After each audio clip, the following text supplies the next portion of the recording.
Yorkshire, England, April 1818. The morning light filtered through the ancient stained-glass windows of St. George, Hanover Square, casting jewelled patterns across the cold marble floor where Georgiana Isabel Wycliffe stood in borrowed white silk, her hands quaking at the wrist. She could barely hold the small bouquet of forced hothouse roses. At 19, she had imagined her wedding day 1,000 different ways during the years her mother had prepared her to be the perfect wife, teaching her watercolors and French and the precise angle at which to pour tea. Not once had she imagined this. The Marquess of Ravensmere stood beside her, tall and imposing in his immaculate morning coat, his profile carved from granite as the vicar droned through vows that felt like a death sentence. Richard Blackwell was 42 years old, more than twice her age, and though society whispered he had been handsome in his youth, grief had carved deep lines around his mouth and eyes that made him appear older still.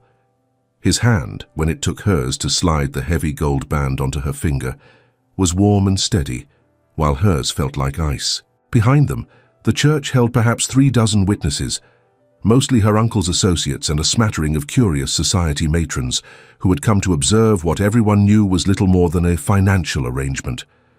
"Poor child," she heard Lady Castleton whisper behind her fan. "Sacrifice to winter itself." The words carried in the vast silence of the ancient church, finding their mark in Georgiana's shattered spirit. If you believe in stories where the coldest arrangements can kindle the warmest love, subscribe now and stay with us. You will not want to miss what happens when two wounded souls discover that freedom and love are not opposites, but the same truth spoken in different languages.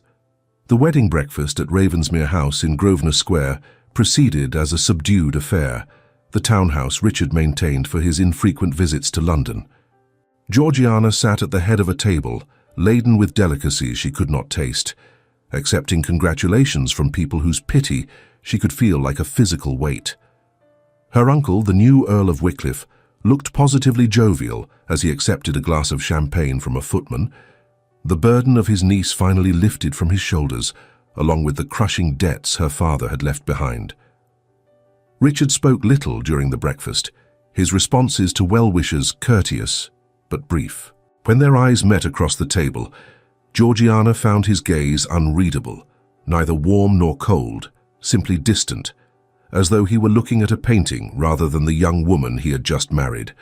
She looked away first, focusing on the untouched salmon on her plate, wondering if this was to be the pattern of her life now.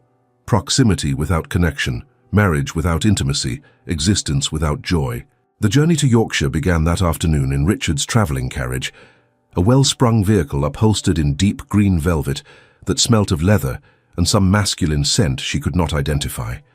They sat opposite each other as the miles rolled past, the silence between them broken only by the rhythmic sound of hooves on the road and the occasional creak of the carriage springs. Georgiana kept her gaze fixed on the passing countryside, watching as London's smoke and noise gave way to rolling hills and stone walls, each mile carrying her further from everything she had known. "You should rest," Richard said finally, his voice startling her after hours of quiet. "We will not reach Ravensmere Abbey until well after dark. There is a blanket in the compartment beside you if you are cold." "Thank you, my lord," Georgiana replied softly, the formal address feeling strange on her tongue. She was his wife now, yet she could not imagine calling him by his Christian name. Not when he felt like a stranger, not when the space between them seemed as vast as the Yorkshire moors they were travelling toward. He nodded once and returned his attention to the ledger he had been reviewing, his expression absorbed in columns of numbers that meant nothing to Georgiana. She watched him covertly from beneath her lashes, noting the silver threads at his temples, the strong line of his jaw, the resolute hands that held his pen with the same steady control he seemed to apply to everything. He was not unkind, she thought, simply absent, even while sitting 3 feet away from her. Darkness had indeed fallen by the time the carriage turned onto a long, tree-lined drive, the ancient oaks forming a tunnel overhead that blocked even the faint starlight. When Ravensmere Abbey finally came into view, Georgiana caught her breath despite herself. The house rose from the Yorkshire landscape like something from a Gothic novel, all towers and mullioned windows, built of grey stone that seemed to absorb the moonlight rather than reflect it. Ivy climbed the western wall, and light glowed warmly from several windows, promising sanctuary after the long journey. A housekeeper awaited them in the great entrance hall, a tall, spare woman in her 50s with kind eyes and capable hands. "My lord, my lady," she said, curtsying deeply. "Welcome home. I am Mrs. Hartley. We have prepared the family chambers as you requested." Richard helped Georgiana from her travelling cloak with impersonal courtesy before addressing the housekeeper. "Lady Ravensmere will require a hot bath and supper sent to her rooms. The journey has been taxing." "Of course, my lord. I will see to it immediately." Georgiana followed Mrs. Hartley up a grand staircase, her kid boots silent on the thick carpet runner, her eyes taking in portraits of stern-faced ancestors and elaborate plasterwork that spoke of centuries of family history. The Marchioness's chambers encompassed a suite of 3 rooms, a bedchamber decorated in shades of cream and gold, a dressing room, and a small sitting room with a view she could not see in the darkness, but suspected would be lovely by daylight.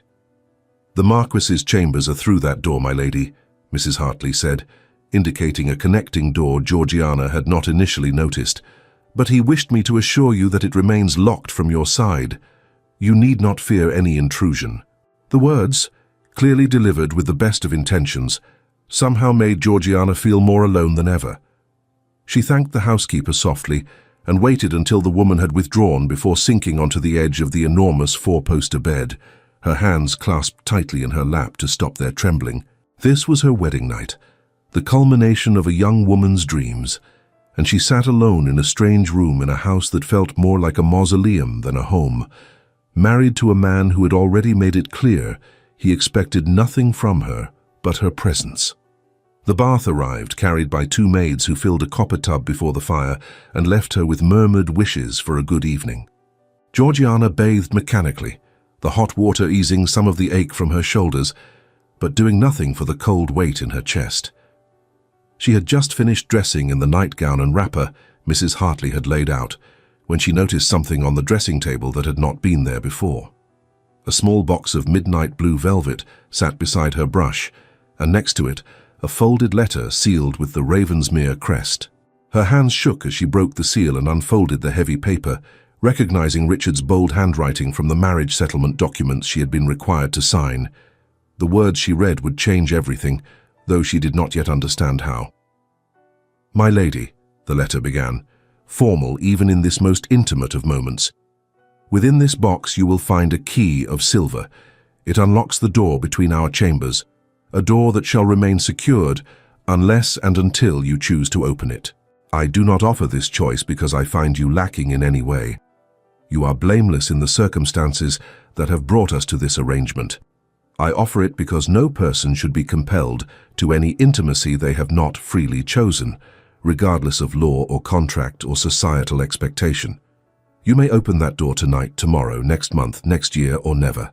The choice shall always be yours, and I shall respect whatever you decide without question or complaint. No one should be forced. I trust this finds you well after our journey. Sleep soundly and know that you are safe here. Richard Blackwell, Marquess of Ravensmere." Georgiana read the letter 3 times, her mind struggling to comprehend what he was offering. With trembling fingers, she opened the velvet box to find a small silver key, intricately worked and gleaming in the firelight. She lifted it, feeling its weight in her palm, and looked toward the connecting door. Beyond it lay her husband, a man she did not know, who had just given her something she had not known to ask for: freedom. She set the key carefully on her bedside table, placed the letter beside it, and extinguished her candle. As she lay in the darkness of her wedding night, alone in a bed built for 2, Georgiana Wycliffe felt something she had not experienced since the morning her uncle had informed her of her impending marriage: the faintest stirring of hope. The weeks that followed established a pattern that was both comfortable and strange. Richard proved to be a man of rigid routines, and Georgiana soon learned to navigate around them like a ship charting familiar waters. He rose before dawn for a long ride across his estate, returning muddy and windblown to breakfast alone in his study, while reviewing reports from his steward. Richard had also been diverting substantial estate funds to secure several tenant properties damaged by a recent unforeseen storm. She took her own breakfast in the small morning room overlooking the rose garden, accompanied only by the household cat, an ancient tabby named Perseus, who had made her acquaintance with singular indifference. Their only regular interaction occurred at 4 o'clock each afternoon, when they met for tea in the conservatory. Richard appeared precisely on time each day, his cravat freshly tied, his manner courteous and distant. They discussed neutral topics, the weather, improvements to the estate, news from London that arrived via post.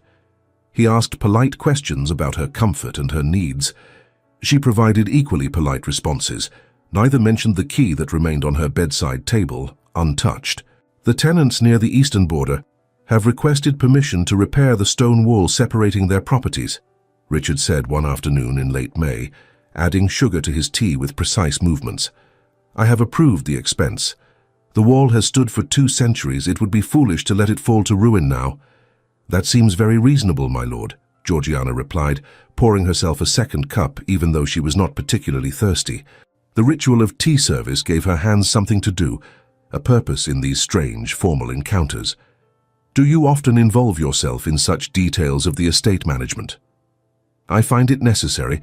My father left many matters to his steward and lived to regret the neglect. I prefer to understand precisely what occurs on lands that have been in my family's trust for 400 years. She studied him over the rim of her teacup, noting the way afternoon light from the conservatory windows caught in his dark hair, turning the silver threads to platinum. He was handsome, she realized with some surprise, in a severe, weathered way that had nothing to do with youth and everything to do with the strength of his features. His hands, wrapped around the delicate porcelain cup, were scarred and calloused, the hands of a man who worked alongside his tenants rather than simply collecting their rents from a distance. You disapprove of absentee landlords, she observed quietly. His gaze lifted to meet hers, and for a moment something flickered in those grey eyes, some emotion she could not quite name, before it vanished behind his usual reserve. I disapprove of men who accept the privileges of their position while shirking its responsibilities. The tenants depend upon me for their livelihoods. I owe them competent stewardship at the very least. It was the longest speech he had made to her in the month since their marriage, and Georgiana found herself leaning forward slightly, hungry for any glimpse of the man behind the formal courtesy. My father believed similarly, she said softly. Before the gambling consumed him, he used to say that a title was a burden as much as an honor. He was correct in that assessment, if little else. The words were harsh, but his tone was not unkind, merely factual. Georgiana set down her cup carefully, her throat tight. I am sorry for the debts he left behind. I know they were substantial. They were not your doing, Richard replied, his voice returning to its usual even tenor. You bear no responsibility for his failures. He stood, brushing imaginary lint from his coat, signaling the end of their daily ritual. If you will excuse me, I have correspondence to attend to before dinner. And just like that, he was gone, leaving Georgiana alone among the orchids and ferns, with only Perseus for company.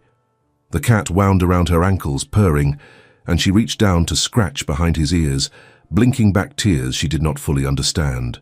Why did it hurt to be treated with such scrupulous courtesy? Why did freedom feel so much like loneliness? But if her days were defined by Richard's absence, her evenings and nights became her own small rebellion against the emptiness. Georgiana had been raised to be decorative and accomplished in the ways society valued. She could sketch a passable landscape, play the pianoforte adequately, and speak French with a decent accent. But her mother, in the years before her death, had also encouraged her to read widely and think deeply, gifts that had set her apart from many of her peers. In the vast library at Ravensmere Abbey, Georgiana found treasures beyond imagining. Shelf after shelf of leather-bound volumes stretched toward the coffered ceiling, collecting dust in the years since anyone had cared to read them. She discovered Shakespeare and Milton, scientific treatises and travel journals, histories of ancient Rome and contemporary accounts of the war with France. She read voraciously, carrying books to her chambers at night and reading until her candle guttered, filling the hollow spaces inside her with other people's words and worlds. It was in the library's eastern alcove that she made her most significant discovery. Her brass telescope stood on a mahogany tripod near the window, and beside it, a stack of journals bound in green leather. Curiosity drew her closer, and she opened the topmost volume to find pages covered in Richard's distinctive handwriting, filled with observations of the night sky, coordinates of stars, sketches of lunar phases, calculations she could not begin to follow. The entries dated back more than a decade, she realized, leafing through the journals with growing fascination. Here was a passion, a pursuit that had nothing to do with duty or responsibility. The handwriting in the earliest volumes was different, less controlled, younger. These had been written before whatever had transformed Richard into the remote stranger she married. She found other things too, as she explored the library more thoroughly. Pressed flowers tucked between the pages of poetry volumes, their colors faded to sepia.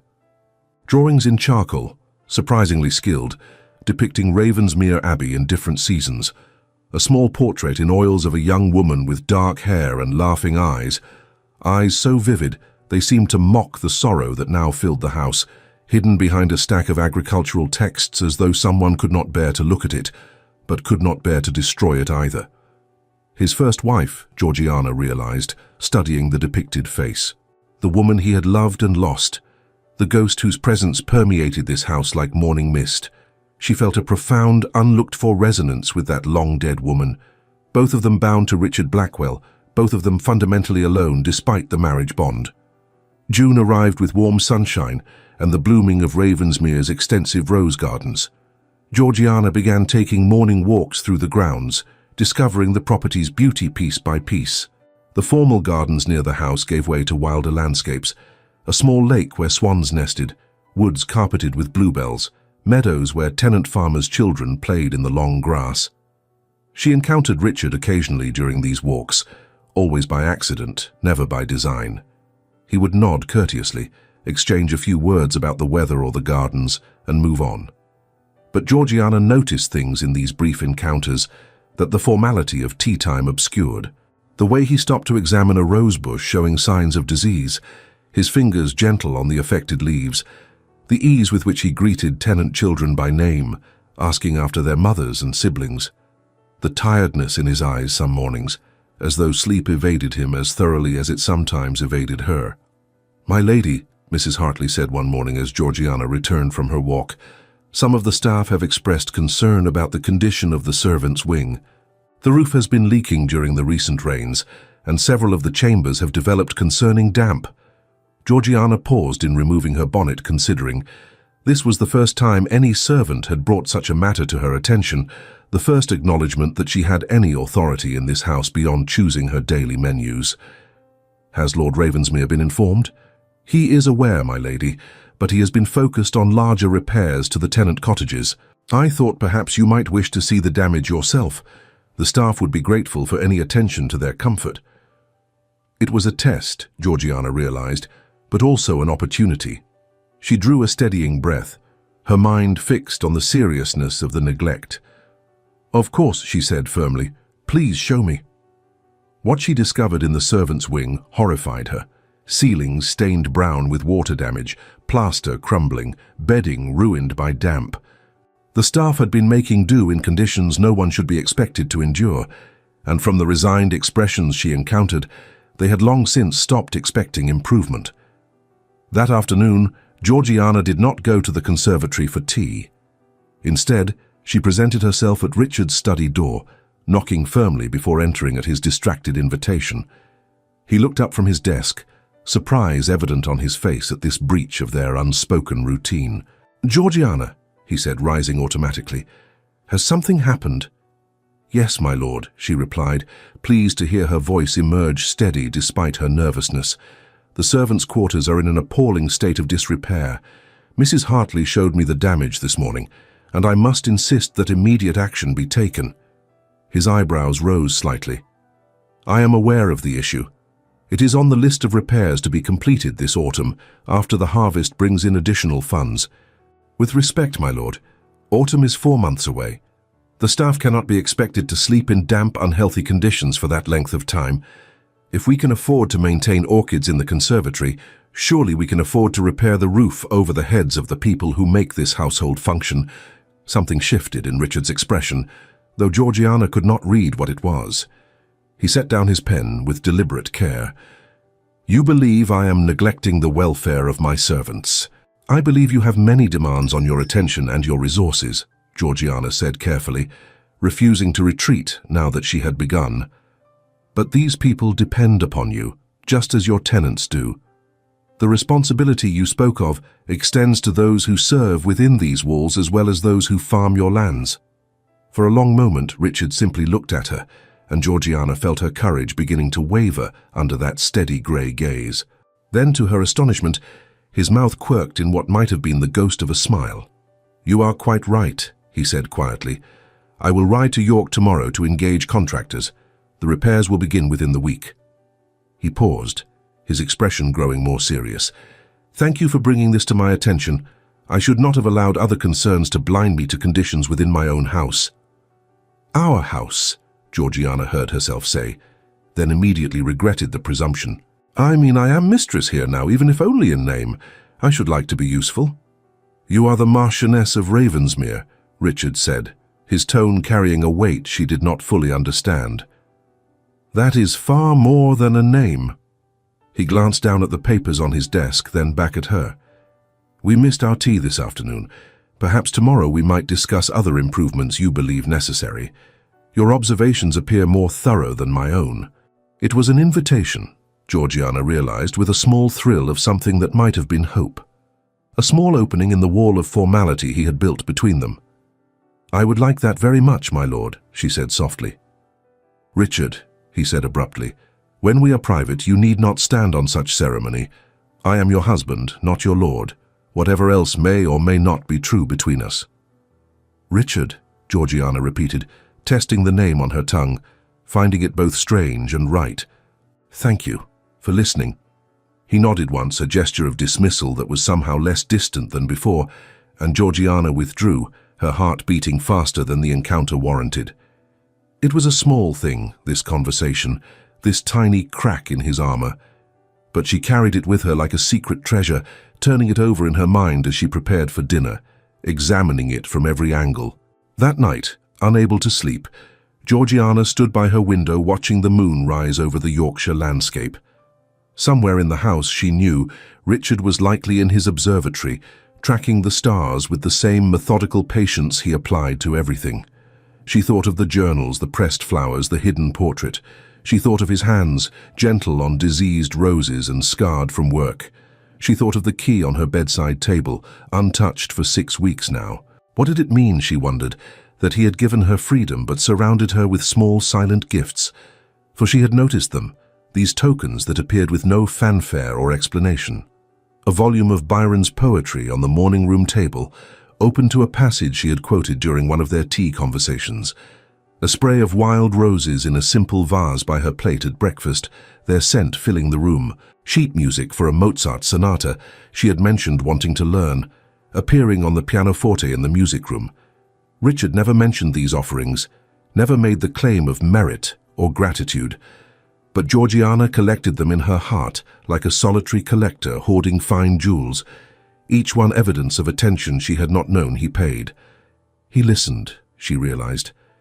Behind that wall of formality, he listened to her scattered comments and remembered them. It was not love, perhaps, but it was something. A foundation on which something more might someday be built if she had the courage to build it. The summer deepened, and with it, the tentative connection between Georgiana and Richard. Their tea times became genuine conversations rather than exchanges of polite nothings. He asked her opinions on estate matters, and to her surprise, seemed to genuinely consider her suggestions. When she proposed establishing a small school for the tenant children, he engaged an architect to draw up plans. When she mentioned her mother's interest in medicinal herbs, he ordered the overgrown stillroom cleaned and restocked. "You have brought life back to this house," Mrs. Hartley said one morning in late July, as she and Georgiana reviewed the week's menus. "It has been too long since Ravensmere felt like a home rather than a monument." "That is kind of you to say," Georgiana replied, though the words touched a tender place inside her. She had tried so hard to make herself useful, to transform her gilded cage into something that felt like purpose. "I hope I am proving adequate to the role." "Adequate? The housekeeper's laugh was warm and genuine. "My lady, you are the finest thing to happen to this estate in a decade. His lordship is changed as well. Have you not noticed?" Georgiana had noticed. Richard smiled more readily now, though the expressions remained rare and fleeting. He sometimes joined her for breakfast, rather than retreating to his study. Once, she had encountered him in the music room late one evening, standing in the shadows as she practiced the Mozart piece, and when she stopped, startled by his presence, he had quietly asked her to continue. She had played the entire sonata with trembling fingers, acutely aware of him listening in the darkness, and when she finished, he had murmured, "Beautiful," before withdrawing like a ghost. But for all these small intimacies, the door between their chambers remained locked. The key still sat on Georgiana's bedside table, a constant reminder of the profound choice he had given her. Some nights she lay awake, wondering what would happen if she used it. Would he welcome her? Would he send her away? The uncertainty paralyzed her, and so the key remained untouched, and the door remained locked, and the question remained unasked. August brought with it the height of summer's heat and, unexpectedly, visitors. Georgiana was cutting flowers in the garden one afternoon when Mrs. Hartley hurried toward her with obvious agitation. "My lady, Lord Ravensmere's cousin has arrived from London with little notice. Sir Edmund Blackwell and his wife. They are waiting in the blue drawing room." Georgiana's stomach tightened with apprehension. Richard had mentioned his cousin only once and not favourably. Edmund stood to inherit Ravensmere if Richard died without an heir, a fact that had apparently created considerable tension between the two men. "Does Lord Ravensmere know they are here?" "He is being informed now, my lady. I thought you should be warned." Georgiana set down her basket of roses and smoothed her dress, wishing she had chosen something more formal than the simple muslin she wore for gardening. But there was nothing for it now. She made her way to the blue drawing room, where she found a couple in their mid-30s, examining the Ravensmere family portraits with expressions that suggested they were already mentally redecorating. "Lady Ravensmere," the man said, turning toward her with a smile that did not reach his eyes. "What a pleasure to finally meet my cousin's bride. I am Edmund Blackwell, and this is my wife, Lavinia." "Sir Edmund, Mrs. Blackwell," Georgiana replied, curtsying with the grace her mother had drilled into her. "Welcome to Ravensmere. I am afraid we were not expecting you, or we would have prepared more suitable accommodations." "Oh, we shan't stay long," Lavinia said, her gaze sweeping over Georgiana's simple dress with barely concealed condescension. "We were passing through on our way to Scotland and thought we should pay our respects to dear Richard and his new wife. Such a surprise when we heard of the marriage. We had entirely relinquished the hope that Richard would marry again after sweet Amelia's tragic passing." The casual use of the dead wife's name felt like a slap, clearly intended to put Georgiana in her place. Before she could formulate a response, Richard's voice came from the doorway, cold as January frost. "Edmund, I see you have made yourself at home as usual without invitation or warning." "Cousin," Edmund replied with false warmth, "can family not visit family without standing on ceremony? We wish to congratulate you on your marriage and meet your charming bride." Richard moved to stand beside Georgiana, not touching her but close enough that she could feel his presence like a shield. "Your congratulations are noted. How long do you intend to impose upon our hospitality?" "Richard, really," Lavinia said with a tinkling laugh, "you make it sound as though we are unwelcome. We simply wish to ensure that all is well here. After all, Edmund has considerable interest in the estate's welfare, given the current circumstances." The implications hung in the air like smoke, given Richard's lack of an heir, given that Edmund stood to inherit everything if Richard died childless, given that Richard's new wife showed no signs of being with child after 4 months of marriage. "All is exceedingly well," Richard said, his voice dropping to a dangerous softness Georgiana had never heard before. "My wife has proven herself an exceptional mistress of Ravensmere. The estate prospers under her attention, and my personal affairs are precisely that. Personal." Of course, Edmund said, though his eyes gleamed with speculation as they moved between Richard and Georgiana, noting the careful distance between them, the absence of any intimate familiarity. "We shall trouble you for one night only, and be on our way in the morning." The dinner that followed was an exercise in endurance. Lavinia monopolized the conversation with stories of London society, pointedly referencing people and events Georgiana knew nothing about, emphasizing her outsider status at every turn. Edmund drank heavily and made increasingly pointed comments about the need for heirs and the tragedy of great estates passing to distant branches of the family tree. Richard bore it all with icy courtesy, but Georgiana could see the tension in the set of his shoulders, the muscle ticking in his jaw. When Lavinia launched into yet another reminiscence of Amelia, describing her beauty and accomplishments in exhaustive detail, Georgiana felt something inside her snap. "Your affection for the late Marchioness does you credit," she said quietly, setting down her wineglass with deliberate care. "But perhaps we might speak of pleasanter topics. Dwelling on grief serves no one." The silence that fell over the table was absolute. Lavinia's eyes widened with shock at being contradicted. Edmund smirked into his brandy, but Richard looked at Georgiana with an expression she could not decipher, something fierce and almost proud flickering in his grey eyes. "Quite right," he said firmly. "The past is past. Georgiana has brought new life to Ravensmere. That is what matters now." After dinner, Georgiana escaped to the music room under the pretext of practicing, desperate for solitude after the strain of the evening. She had been playing for perhaps 20 minutes when she sensed rather than heard Richard enter the room. Her fingers stumbled on the keys and she stopped, turning to find him standing just inside the doorway. "I apologize," he said quietly. "For Edmund and Lavinia, they have always been grasping and cruel. I should have warned you." "You could not have known they would arrive unannounced," Georgiana replied, though her hands trembled slightly as she folded them in her lap. "I am only sorry if I spoke out of turn. I had no right to silence her reminiscences of your late wife." Richard crossed the room to stand beside the pianoforte, his expression difficult to read in the candlelight. "You had every right," he said, his voice carrying a weight that made her breath catch. "You are the Marchioness of Ravensmere. This is your home, and I will not have you subjected to such calculated cruelty under my own roof." "She loved you," Georgiana said softly, the words escaping before she could call them back. "Your first wife. I have seen her portrait. She was beautiful." "She was," Richard agreed, and something in his tone made Georgiana's chest ache. "She was also kind and gentle and far too young when I married her, and I killed her through my selfishness and pride." The raw pain in his voice shocked Georgiana into stillness. "Richard, no. You cannot believe that." "Can I not?" He turned away, his hands gripping the edge of a nearby table until his knuckles whitened. "I married Amelia when she was 17 and I was 33. She was the daughter of a neighboring estate, sweet and biddable, and everything society said a wife should be. We married, and within a year she was with child. She was terrified of childbirth, begged me not to, but I wanted an heir. I insisted, and she died in agony, screaming for hours, and took our son with her." Georgiana rose from the piano bench, her heart breaking for him, for the guilt that had clearly consumed him for 8 years. "That was not your fault. Childbirth is dangerous. Women die. It is a tragedy, but not a crime."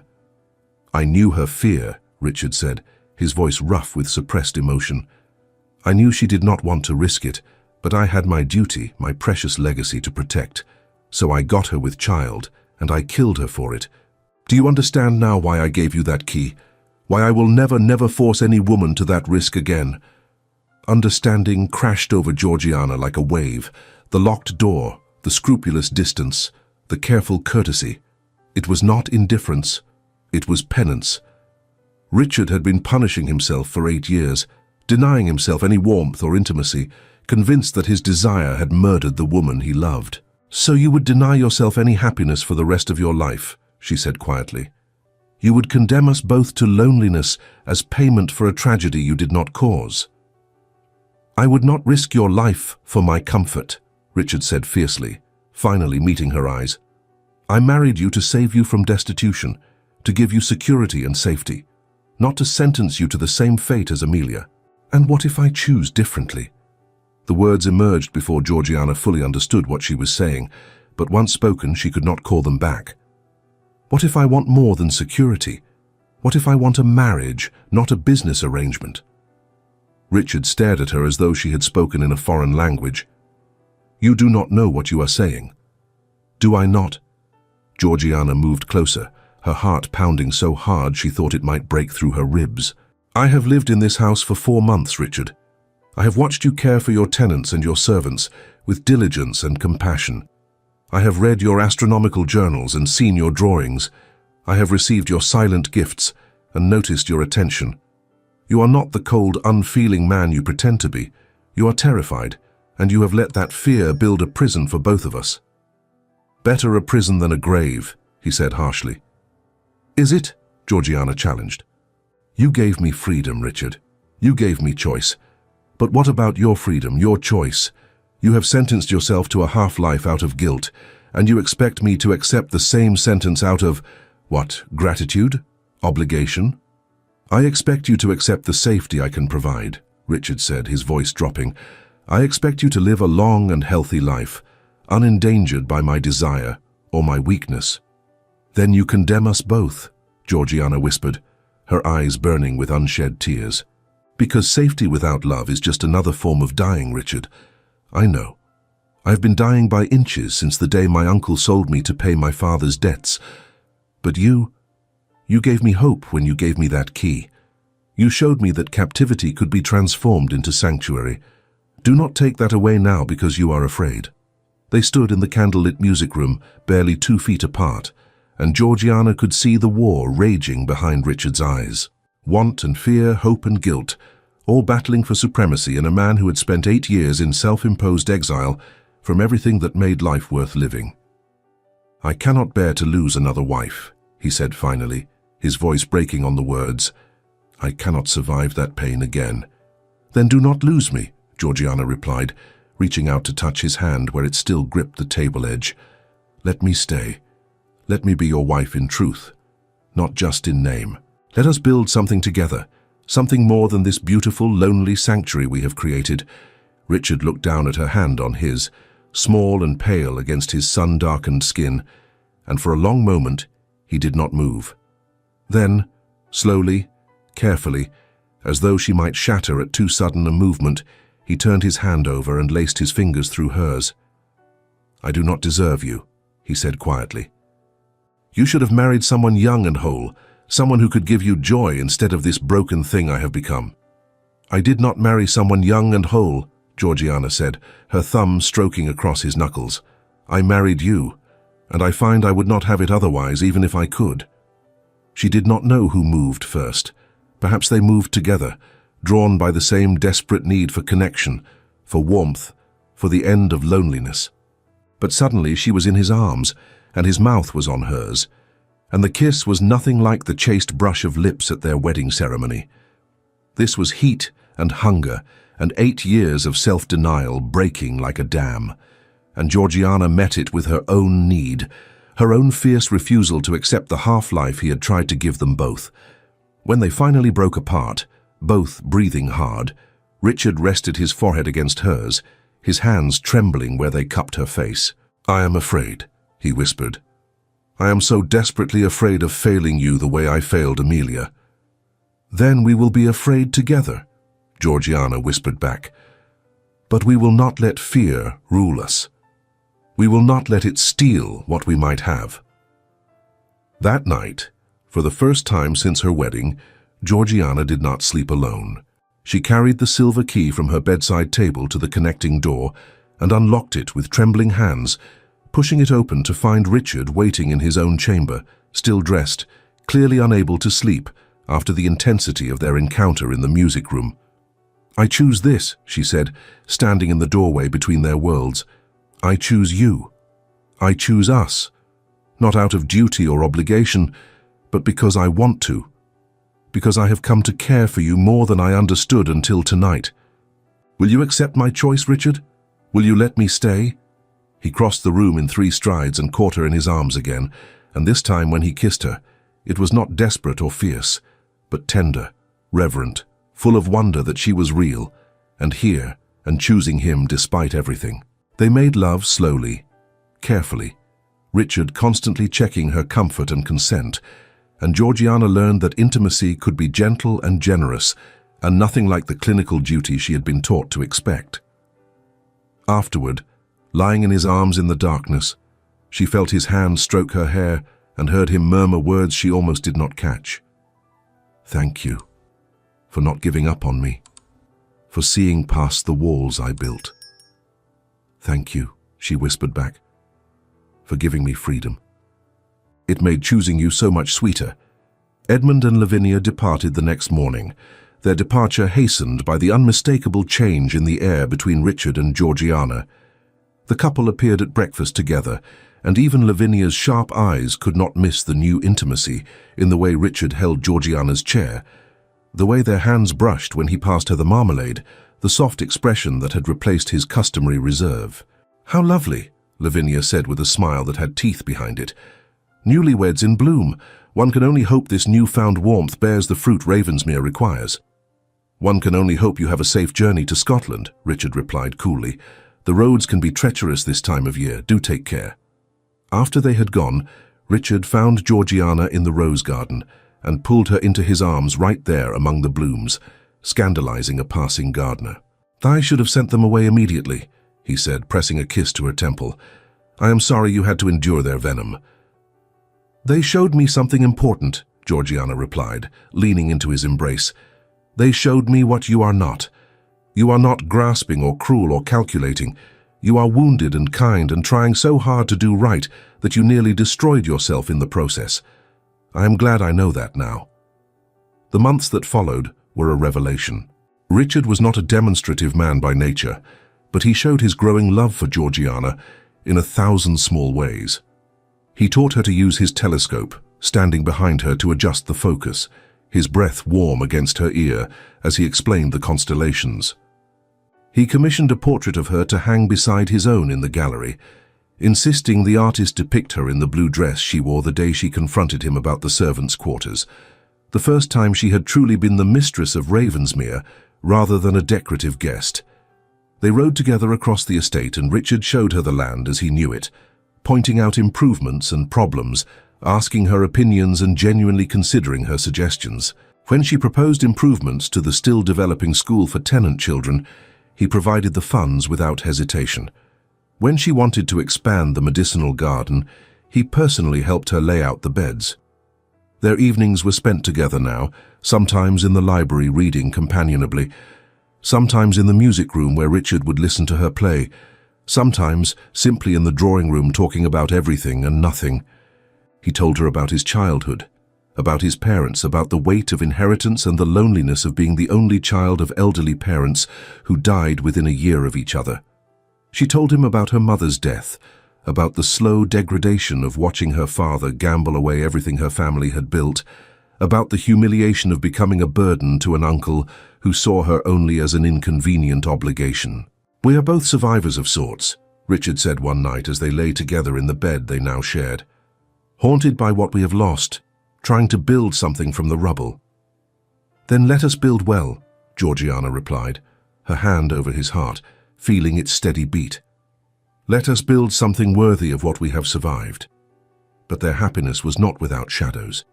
As autumn arrived and Georgiana did not quicken with child, she noticed Richard's increasing tension, the way his hand sometimes went to her stomach with a mixture of hope and fear. They did not speak of it directly, but the unspoken question hung between them. What if she did become pregnant? Would Richard's terror return? Would the spectre of Amelia rise between them again? The answer came in late October, when Georgiana woke one morning feeling queasy and found herself unable to keep down her breakfast. Mrs. Hartley took one look at her pale face and called for the doctor from the village, who confirmed what Georgiana had already begun to suspect. She was with child. She should have been joyful.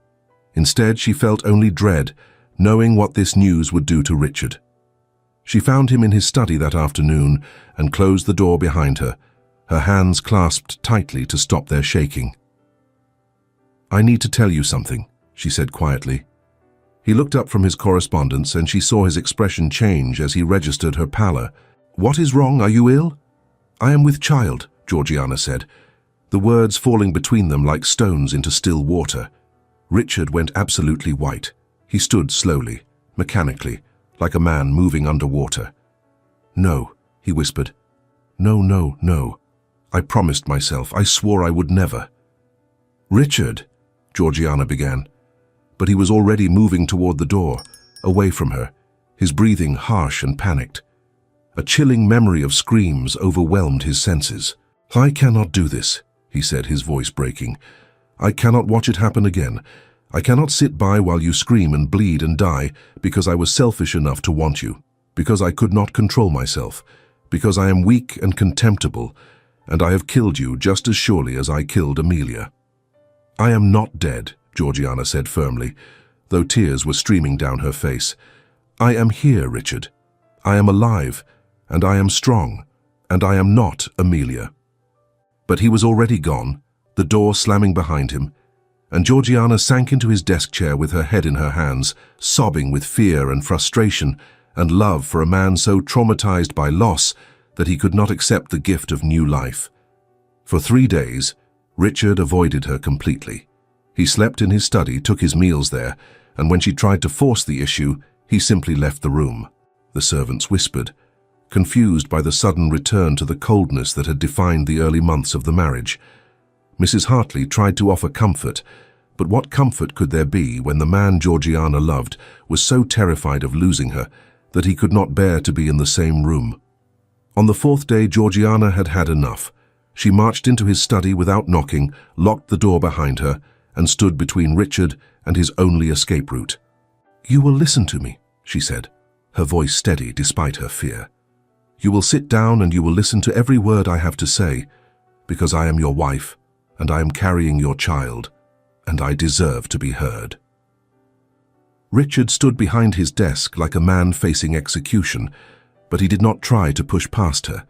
That at least was something. "I am not Amelia," Georgiana said, her hands resting on her still flat stomach. "I am not 17 and terrified. I am 20 years old and I am strong, and I chose this, Richard. I chose you, knowing the risk, knowing the possibilities. You gave me freedom, remember? You gave me choice. Well, I am choosing to have this baby. I am choosing to take whatever risk comes with it. And you do not get to take that choice away from me by wallowing in guilt and fear." "You do not understand," Richard said hoarsely. "You have not seen what I have seen. You have not heard what I heard." Amelia screamed for hours, Georgiana. She begged me to make it stop, and there was nothing I could do. Nothing. I held her hand while she died, and her last words were my name, said with such accusation, such betrayal. "I cannot go through that again. I cannot watch you suffer and know that I caused it." "Then do not watch me die," Georgiana said fiercely. "Watch me live. Watch me grow round with this child. Watch me bring new life into this house that has known too much death. But do it beside me, Richard, not locked away in here drowning in ghosts and what-ifs. What if I lose you?" The question was barely a whisper, but it held all the terror of 8 years of grief and guilt. "What if you do not?"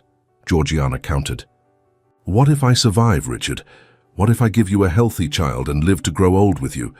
What if all your fear is for nothing, and you waste these months that we could spend together preparing for our baby, building our family, being happy?" "I do not know how to be happy when I am so afraid," Richard confessed, and Georgiana heard the truth in it, the raw honesty of a man who had forgotten what joy felt like. She crossed to him and took his face between her hands, forcing him to meet her eyes. "Then let me teach you," she said softly. "Let me show you that life is stronger than fear, that love is worth the risk, that we are worth fighting for. Let me be afraid with you, Richard, but let us be afraid together. Do not shut me out, not now, not when I need you most." For a long moment, he simply looked at her, and she could see the battle raging inside him, terror and love locked in mortal combat. Then slowly his hands came up to cover hers where they rested against his face, and he leaned into her touch like a man finding water in the desert. "I am so afraid," he whispered again, but this time it was confession, not flight. "I know," Georgiana whispered back. "So am I. But we will be afraid together, and we will get through this together, and we will meet our child together. I promise you, Richard. I promise." He pulled her into his arms then, holding her so tightly she could barely breathe. and she felt wetness against her neck and realized he was weeping, 8 years of suppressed grief and terror finally breaking free. She held him while he shook with it, stroking his hair, murmuring reassurances, being the strong one because he had been strong for so long.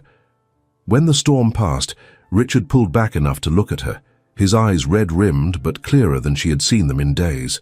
"I love you," he said hoarsely. "I should have said it before. I should have told you every day. I love you, Georgiana. You are the finest thing that has ever happened to me, and the thought of losing you unmans me completely." "You will not lose me," Georgiana said firmly. "I am made of stronger stuff than you give me credit for. And I love you too, Richard. I think I have loved you since the day you gave me that key and trusted me to choose my own path. Now choose to walk that path with me.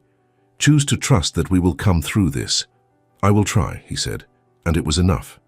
It had to be enough. The months of Georgiana's pregnancy were not easy.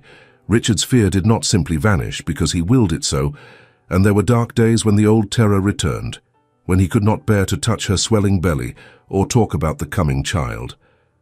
But he did not run. He stayed, and he fought his demons, and gradually, with Georgiana's patient love and determination, he began to hope.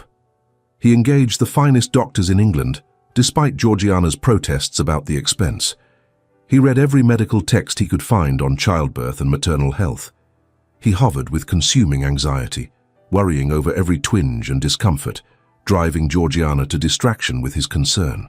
But she bore it with grace, understanding the fear that drove it, knowing that action was how Richard managed anxiety. Spring came early to Yorkshire, and with it, Georgiana's time approached. Richard had transformed a suite of rooms on the ground floor into what he called the birthing chambers, complete with the most modern medical equipment and a team of specialists who would attend the birth. It was excessive and probably unnecessary, but Georgiana allowed it, knowing he needed to feel he was doing something, anything, to keep her safe. When her pains began on a warm April morning, almost exactly a year after their marriage, Richard's face drained of color, his grip tightening on her hand until his knuckles whitened, but he held her hand and helped her to the prepared chambers. The doctors arrived, the midwife took charge, and Richard was firmly but politely told that his presence was not required for the actual birth. "I am staying," he said flatly. "I will not leave her." The head physician looked scandalous at the suggestion, but Georgiana tightened her grip on Richard's hand. "He stays," she said firmly between contractions. "He is my husband. He stays."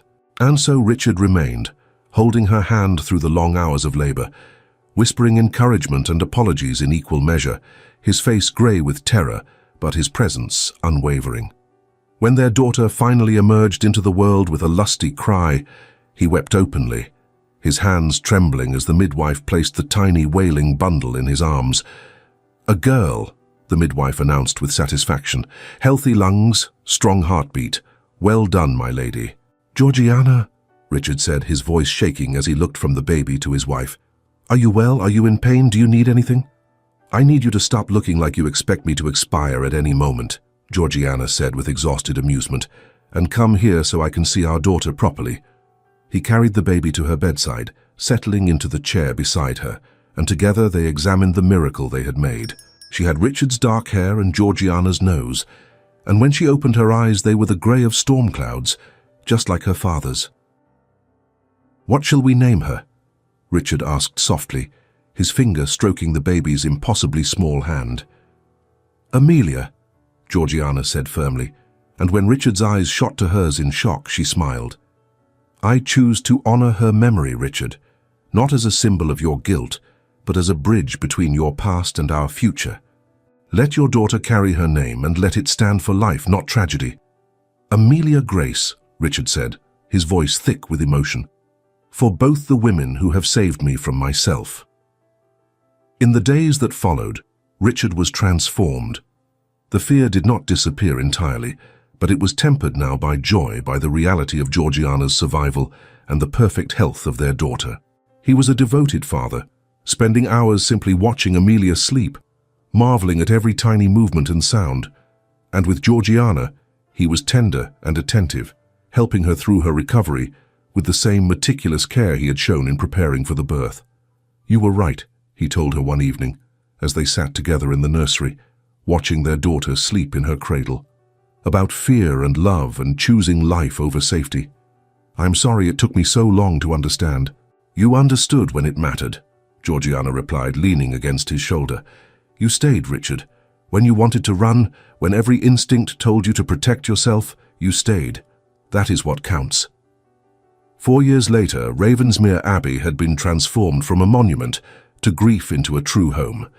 Amelia, now a precocious child of 3, had a younger brother, Thomas, born with far less drama and fear than his sister. The estate prospered under Richard and Georgiana's combined stewardship. The tenant school was the finest in the county, and the medicinal gardens supplied half of Yorkshire with remedies. Edmund and Lavinia had made one more visit, ostensibly to meet the children, but really to assess their diminished prospects of inheriting. They found Ravensmere filled with life and laughter, Richard smiling freely, Georgiana radiant with health and happiness. They left after 2 uncomfortable days and did not return.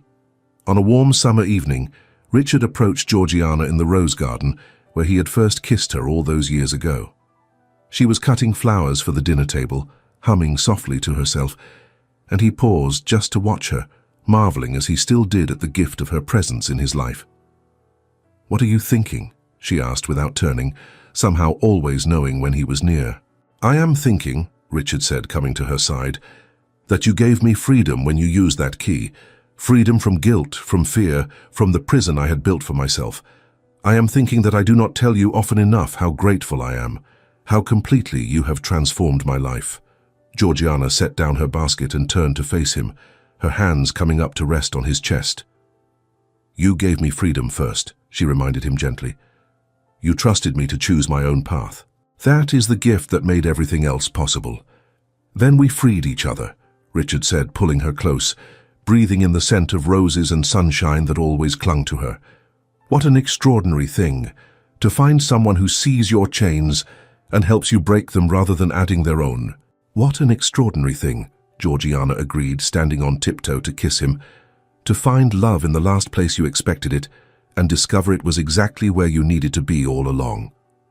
The key that had unlocked the door between their chambers had unlocked something far more important. 2 hearts that had learned, slowly and painfully but truly, that sometimes the greatest act of love is trusting someone else to choose their own fate.